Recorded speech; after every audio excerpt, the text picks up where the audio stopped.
Para encerrar este primeiro dia de trabalhos deste congresso da APDC, temos connosco o Secretário de Estado para a Transição Digital, André de Aragão Azevedo. Boa tarde. Obrigada por ter vindo.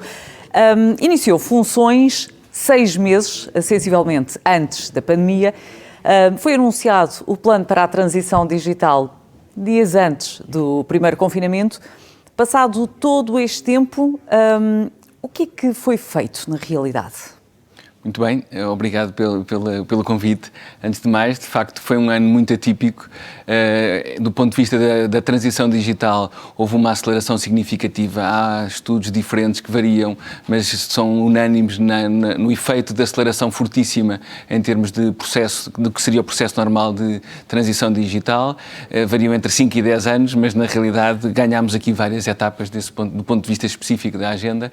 E aquilo que foi o caderno de encargos com que nos comprometemos quando apresentámos uma semana antes do primeiro confinamento o nosso plano de ação para a transição digital, foi no essencial o que nos norteou também em termos de agenda ao longo deste ano e que nos permitiu e facilitou de alguma forma a vida termos de facto já este caderno de encargos estabilizado.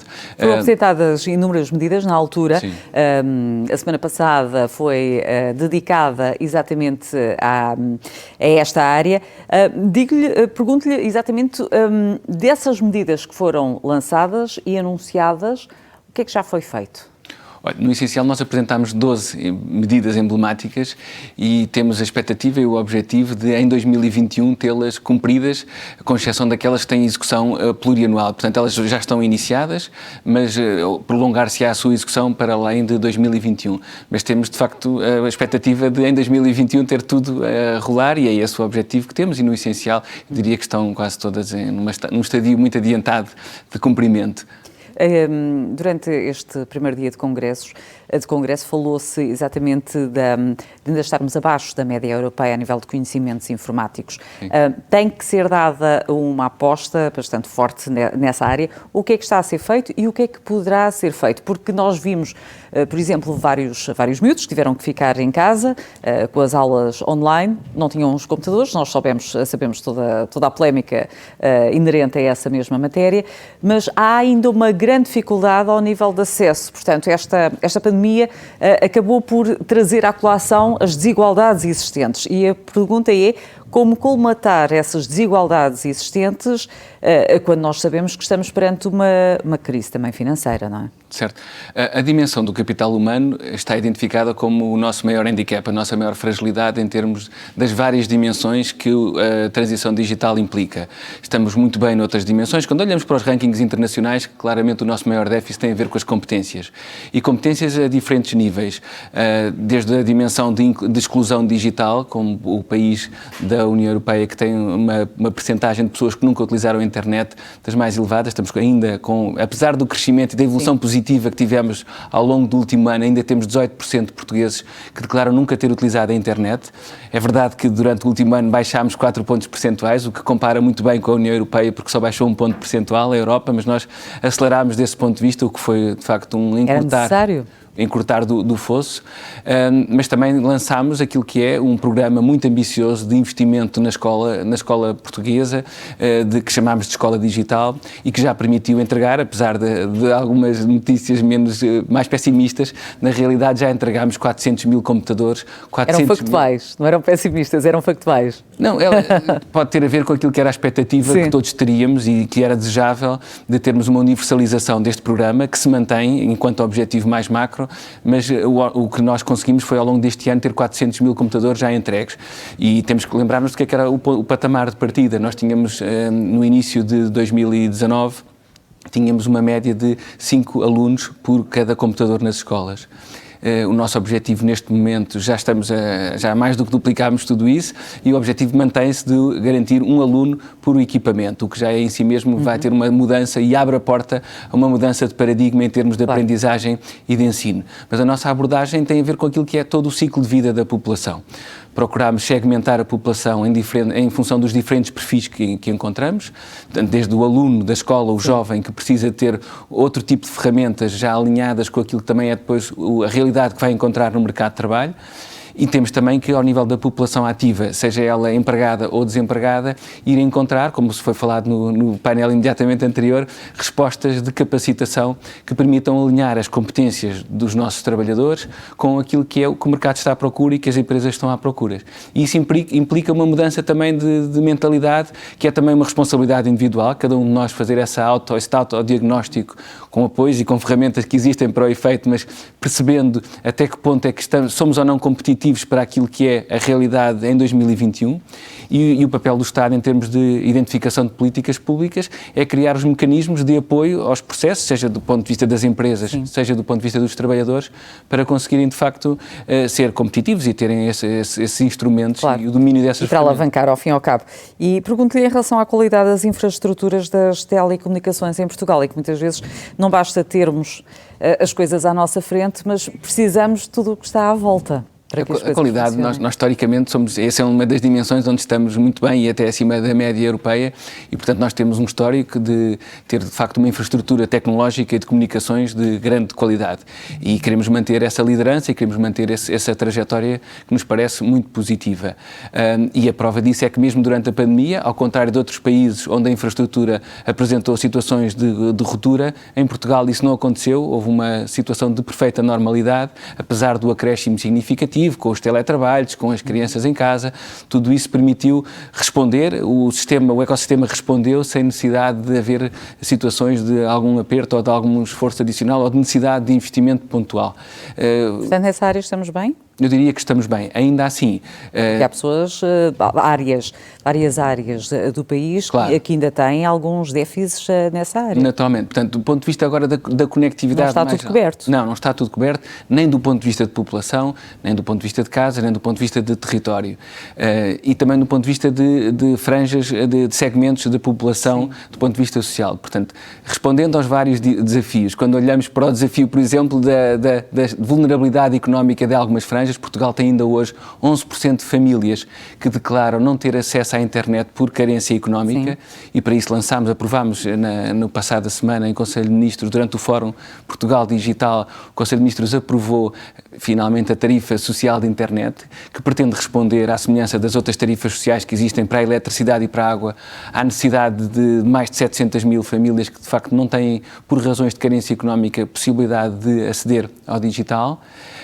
E, portanto, desse ponto de vista, achamos que estamos a resolver. Do ponto de vista daquilo que é a conectividade móvel e conectividade fixa, temos uma iniciativa que está a ser desenhada, está a ser ultimada, que passa por ter instrumentos de gestão objetiva que nos permitam saber exatamente qual é que é o estado da arte em termos de cobertura.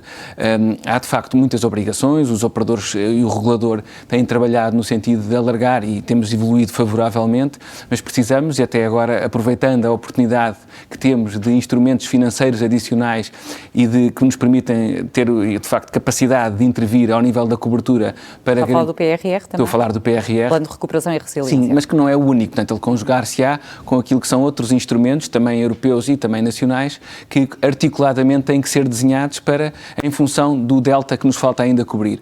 E, portanto, o que estamos a fazer é criar condições de termos um instrumento objetivo que sirva ao interesse do consumidor e do cidadão para saber, em termos de serviço de telecomunicações, o que é que existe em cada local do país, para depois também decidirmos em termos de investimentos onde é que vamos apostar de forma mais estruturada. Fazendo aqui uma comparação com os outros países europeus, e quando falo Europa não é só a União Europeia, portanto o todo, na Europa, em que ponto é que estamos?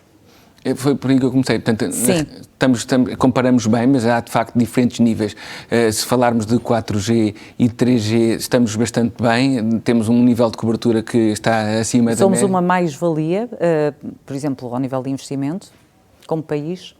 Eu diria que sim, acho que a apetência que agora até em termos de leilão de frequências que está a ocorrer e a procura que os vários operadores têm manifestado, sejam eles já os atuais ou novos entrantes, mostra de facto que o mercado está vivo, está com vitalidade e há ainda apetência por parte dos operadores para continuarem a investir neste país que tem de facto um histórico claro. de qualidade e de infraestrutura muito significativa e de qualidade de operadores que queremos manter. E como é que, na sua opinião, a pandemia pode, de algum modo, acelerar processos de upskilling e reskilling no nosso país? tornou mais patente e mais notória a necessidade, a absoluta necessidade de dominar este conjunto de instrumentos. Ficou claro que num contexto e numa sociedade e numa economia cada vez mais dependente do digital, não dominar este tipo de ferramentas significa ficar à margem de um processo de participação, de cidadania, de utilização de serviços públicos, de valorização profissional, de progressão de carreira.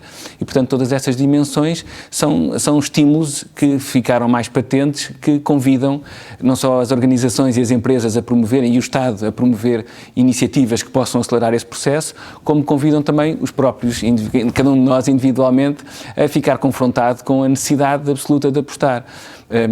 Aquilo que nós sabemos é que a educação é historicamente um importantíssimo elevador social. E o que fica patente com esta pandemia é que o domínio de competências digitais é também uma forma de nos valorizarmos e de podermos evoluir. Era o que, ao fim e ao cabo, ainda no ano passado, na apresentação deste plano, o Ministro dizia que não podíamos competir com baixos custos, mas sim na produção de valor.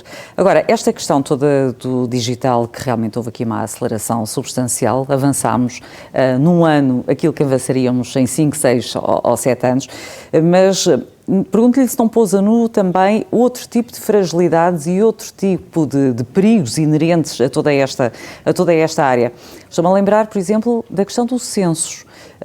Até que ponto é que pensarmos que informações nossas podem ir para outros países fragiliza ou não a nossa confiança e mina a nossa confiança? Eu julgo que em relação está-se a referir especificamente ao tema dos dados e da forma da localização dos dados. É preciso termos a noção de que gerir informação e gerir dados deve ser feito naquilo que é o contexto das regras e dos princípios que já nos vinculam enquanto país, Estado-membro da União Europeia. E desse ponto de vista, se queremos evoluir até para um mercado único digital, faz sentido que a informação possa, dentro do espaço da União Europeia e regulado por aquilo que são as regras e os princípios da União Europeia, que são objetivamente uma referência em termos mundiais. A Europa percorreu um caminho muito interessante no sentido de fixar aqui um standard em termos de exigência de privacidade que no início parecia ser um fator que contrariava uma certa abertura à inovação. Verificou-se o contrário, verificou-se que era um fator de indução de confiança nos próprios consumidores e, portanto, acabou por fixar como um standard que vale para todo o mundo e o que vemos agora é outros países, outras regiões que estavam menos sensibilizadas para o tema a replicarem este mesmo tipo de preocupação e este mesmo tipo de normas. Portanto, o que eu diria é que desde que a informação esteja abrangida por regras e por princípios que são aquelas que nos vinculam internamente enquanto país e ao nível europeu, estaremos confortáveis. O tema a que fez referência, que presumo tenha a ver com o tema dos censos e com a possibilidade, que não está confirmada, de informação poder sair do espaço europeu, é algo que tem que ser salvaguardado em termos de contratação. Portanto, eu não conheço os detalhes do processo, mas o que me parece relevante é nós garantirmos que a informação está abrangida por regras. A localização específica em concreto é o menos relevante, quer dizer, as pessoas também circulam na União Europeia, os capitais... A questão é os dados. Sim, os dados têm que estar abrangidos por regras de proteção. Aliás, houve no passado acordos entre a União Europeia e os Estados Unidos, que têm conhecido algumas vicissitudes em termos de evolução, exatamente para criar um contexto, uma framework de entendimento que garanta a extensão do nível de proteção que nós, enquanto europeus, exigimos para os nossos dados e que deveria ser estendido no caso de haver alguma transferência de dados para os Estados Unidos. O que estamos aqui a falar é de manter essas regras e o que o mercado também nos está a mostrar, com anúncios recentes de várias empresas, é exatamente o investimento dentro do perímetro europeu para garantir que as regras aplicáveis dentro da jurisdição europeia são as aplicáveis e, portanto, desse ponto de vista, acho que estamos... Falou há pouco da questão das competências, aumento da capacitação e da competência das pessoas, das empresas e dos serviços e do Estado.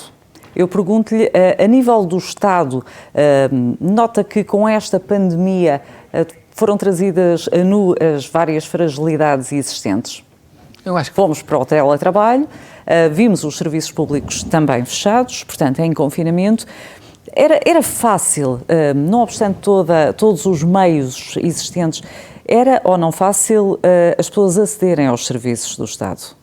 O diagnóstico que depois anusa as fragilidades é seu, não é meu. Eu acho que ficou patente a capacidade dos serviços públicos responderem e mudarem o seu paradigma também de prestação de serviços. Não é só o meu, porque várias pessoas queixavam-se exatamente que não conseguiam contactar com os serviços, nem mesmo online. E muito menos pelo telefone. É indiscutível que houve um processo de adaptação, houve um conjunto de dificuldades adicionais que decorreram, mas que vale para o setor público ou para o setor privado. O único aspecto que me parece relevante é nós não assumirmos e assumirmos a expectativa de que o setor público responde menos bem do que o setor privado, porque não é isso que os dados, mas não é isso que os dados nos demonstram. Mesmo quando olhamos para dimensões e benchmarking internacional, o que vemos é que a administração pública portuguesa tem, do ponto de vista do governo eletrónico e de digitalização, compara muito bem e, aliás, fomos reconhecidos por isso internacionalmente. E vemos também, as empresas também tiveram essa dificuldade, muitas que tiveram que se adaptar num curtíssimo espaço de tempo, sabemos que muitas não conseguiram fazer esse caminho e, portanto, há aqui alguma similitude. Aliás, é interessante repararmos que, do ponto de vista das empresas, do ponto de vista do Estado e do ponto de vista das pessoas, a percentagem anda muito próxima, é quase equitativa ou igualitária em termos do peso relativo dos que não conseguiram de facto responder e adaptar-se. Mas globalmente o que nós assistimos foi uma capacidade de digitalização, de alargamento do leque de serviços que estavam disponíveis do ponto de vista digital. Já tínhamos um caminho percorrido muito significativo, mas houve esse esforço, houve um reforço das linhas de apoio, houve abertura de novos serviços, houve de facto encerramento de instalações físicas porque decorreram dos condicionamentos da pandemia. E com toda esta situação pandémica, embora esteja de algum modo controlada, só para terminar, houve muitas alterações, realmente, e pergunto-lhe se, na sua opinião, aqueles empregos das 9 às 6 pertencem já ao passado. Acho que de alguma forma sim, até porque não é isso que nem os empregadores, nem as empresas, nem os trabalhadores pretendem. Os estudos recentes... O teletrabalho veio para ficar. O teletrabalho veio mesmo para ficar. Mesmo na administração pública. Nesta lógica híbrida, sim, porque tem outras implicações, não só diretas do ponto de vista do interesse do trabalhador, que ganha uma maior flexibilidade, menores tempos de deslocação, maior capacidade, ganhos de produtividade, mas também para as empresas que conseguem também reduzir alguns custos de instalações e ter uma maior flexibilidade. E há aqui uma convergência que é de facto histórica. Normalmente não é comum haver este alinhamento entre vontades de empresas e de trabalhadores, mas neste caso parece que sim, porque pelo menos 50% dos trabalhadores e das empresas declaram ter a intenção de, mesmo num contexto de pós-pandemia, manterem uma utilização do trabalho remoto, uma lógica híbrida, não tão apertada como tivemos nestes últimos meses de confinamento, mas numa lógica de equilíbrio, eu diria, meio-meio. Sr. Secretário de Estado, muito obrigada. Boa tarde. Obrigada. Muito obrigado. E assim chegamos ao fim deste primeiro dia da 30ª Conferência da APDC. Estamos de volta amanhã. Estamos de volta amanhã, só para recordar que tem uma aplicação aí em casa e que estamos neste modelo possível em pandemia, híbrido, que temos aqui pessoas a assistir e muitas mais lá em casa que podem, através dessa aplicação, participar. Já sabe, amanhã teremos aqui também muitas outras discussões e pode sempre lançar as suas questões. Eu e a Cristina estamos aqui também para refletir aquilo que em casa, remotamente, nos querem dizer e perguntar. São as várias dúvidas que podem ter e que nós aqui, como interlocutores, podemos exatamente colocar aos nossos convidados e assim todos ficamos a ganhar com dúvidas esclarecidas. Contamos consigo amanhã, a partir das 9 da manhã. Exatamente. Olá, Deus, boa tarde, até amanhã.